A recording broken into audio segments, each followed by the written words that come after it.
এই ঘরটা এখন পরিষ্কার করব, রান্নাটাও হয়ে গেল, পড়ে যাব। তো চলো ঝটপট করে ঘরটাও পরিষ্কার করে নিই।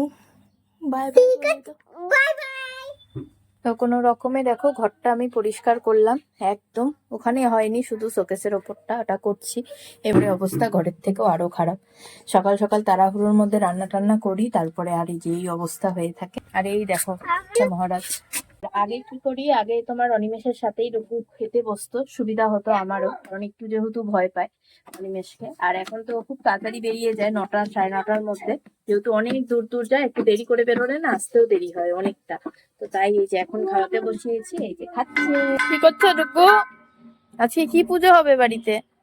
পুচুকে গান শোনাচ্ছ তাই তো? পুচু তো এখন খেয়ে দিয়ে একটু রেস্ট করছে, নাচতে পারবে না। পুচু নাচবে?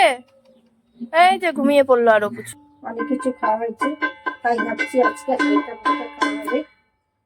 সকালে ডাল হয়ে গেছে। হ্যালো,